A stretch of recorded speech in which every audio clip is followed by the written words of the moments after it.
আসসালামু আলাইকুম everyone, welcome to রান্নাঘরের জাদু ডব্লিউবি। খুব সহজভাবে অনুষ্ঠান বাড়ি বা কলকাতা স্টাইলে কিভাবে চিকেন চাপ রেসিপি বানাতে হয় সেটা আমি আজ করে দেখাবো। কোনো ঝামেলা ছাড়াই স্টেপ বাই স্টেপ পুরো পদ্ধতিটা আমি খুব সহজভাবে করে দেখিয়েছি। এখন কলকাতা স্টাইলে স্পেশাল চিকেন চাপ বাড়িতে বসে উপভোগ করুন, কষ্ট করে আর রেস্টুরেন্টে গিয়ে কিনে খেতে হবে না। আশা করি সম্পূর্ণ রেসিপিটি আপনাদের খুবই ভালো লাগবে। আর যদি চ্যানেলে নতুন হয়ে থাকেন তাহলে চ্যানেলটি সাবস্ক্রাইব করতে ভুলবেন না। তাহলে চলুন শুরু করা যাক আজকের রেসিপি। আর আজকে আমাদের রেসিপি কলকাতা স্টাইলে স্পেশাল চিকেন চাপ। সবার প্রথমে আমি চিকেন চাপের জন্য একটা স্পেশাল মশলা বানিয়ে নেব। তার জন্য আমি দুটো কাঠ নিয়েছি, 6-7টা এলাচ নিয়েছি, একটু জায়ফল নিয়েছি, কিছুটা গোলমরিচ নিয়েছি, আর শুকনো গোলাপের পাপড়ি নিয়েছি, একটু জয়িত্রী নিয়েছি, আর একটু শুকনো লঙ্কার বীজ নিয়েছি। এবার আমি সবগুলো মশলা একটু ভালোভাবে ড্রাই রোস্ট করে নেব।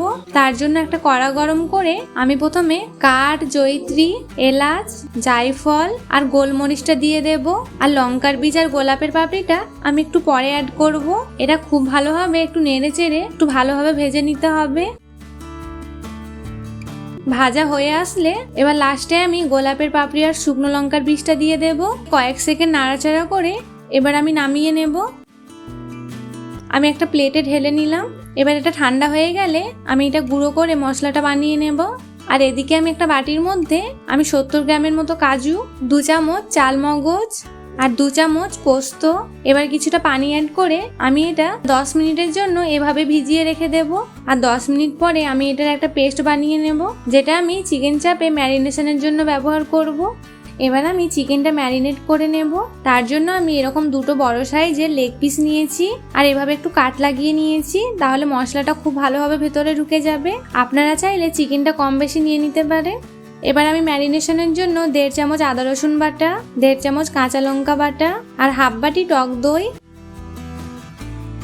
আর আগে থেকে যে আমি পেস্টটা বানিয়ে রেখেছিলাম ওটাই আমি দিয়ে দেব। 1 চামচ হলুদ গুঁড়ো, 1 চামচ কাশ্মীরি লঙ্কা গুঁড়ো, আর ম্যারিনেশনটা যেন স্মুথ হয় তার জন্য আমি একটু সাদা তেল দিয়ে দেব। এবার হাত দিয়ে খুব ভালোভাবে মেখে নিতে হবে।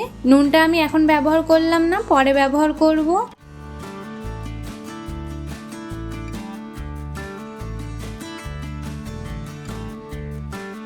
আমি চিকেনগুলোর গায়ে খুব ভালোভাবে মশলাগুলো লাগিয়ে নিয়েছি। এবার আমি আধ ঘন্টার জন্য রেস্টে রেখে দেব। আপনারা চাইলে হাতে যদি সময় বেশি থাকে একটু টাইমটা বাড়িয়ে নিতে পারেন, তাহলে আরও ভালো হয়।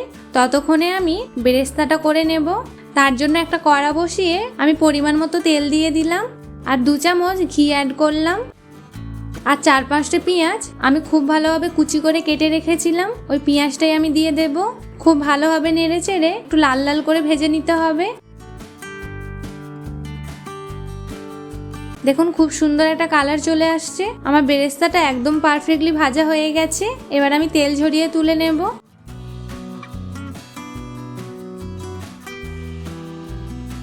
আমি সবগুলো বেরেস্তা তেল ঝরিয়ে তুলে নিলাম। এবার কাঁটা চামচ দিয়ে এভাবে একটু ছড়িয়ে দিতে হবে, তাহলে বেরেস্তাগুলো ওভারকুক হয়ে যাবে না। আর এদিকে আমার আধ ঘন্টা হয়ে গেছে। এবার আমি ঢাকনাটা খুলে দেব। এবার আমি ওই কড়াইয়ের সেম তেলে আমি ম্যারিনেশন করে রাখা চিকেনগুলো ছেড়ে দেব। এই সময় কিন্তু আঁচটা লো ফ্লেমে রাখতে হবে, না হলে কিন্তু টক দইটা দেওয়ার কারণে মশলাগুলো একটু ফেটে ফেটে যেতে পারে।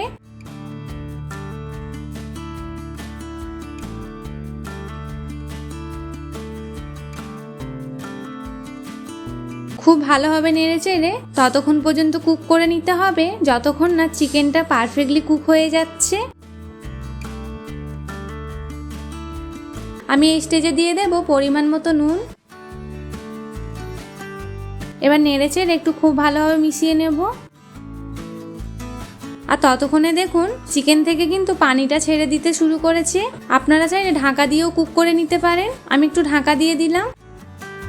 আর অবশ্যই কিন্তু মাঝে মাঝে একটু ঢাকনাটা খুলে নেড়ে দিতে হবে, তা না হলে কাজু বাদামটা দেওয়ার কারণে তলা থেকে একটু বসে যেতে পারে।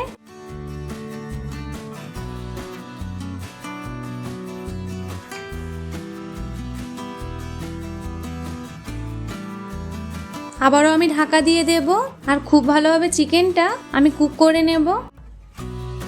দেখুন চিকেন থেকে কিন্তু অনেকটাই পানি ছেড়ে দিয়েছে, আর এতক্ষণে চিকেনটাও অনেকটাই কুক হয়ে গেছে। মশলার যে পানিটা ছিল আমি ওটা একটু চিকেনের মধ্যে দিয়ে দেব।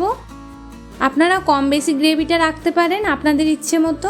আমি খুব বেশি গ্রেভি রাখবো না, একটু গায়ে গায়ে রাখবো, তার জন্য আমি অল্প একটু পানি ব্যবহার করলাম।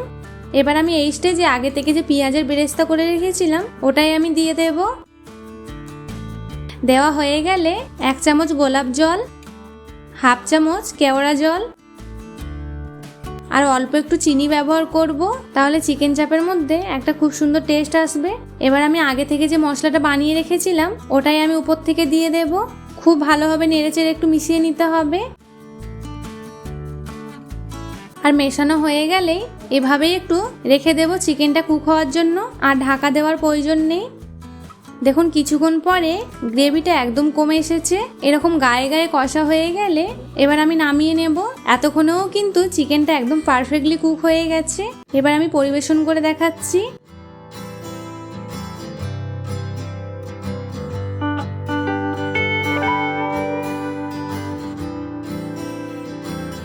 দেখলেন আমি কত সহজে কলকাতা স্টাইলে চিকেন চাপ রেসিপি করে দেখালাম।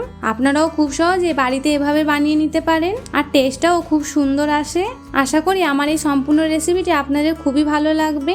আর যদি ভালো লেগে থাকে তাহলে অতি অবশ্যই কিন্তু কমেন্টে জানাতে ভুলবেন না। আরও এরকম সিম্পল নতুন রেসিপি দেখতে চাইলে চ্যানেলটি সাবস্ক্রাইব করে পাশে থাকবেন।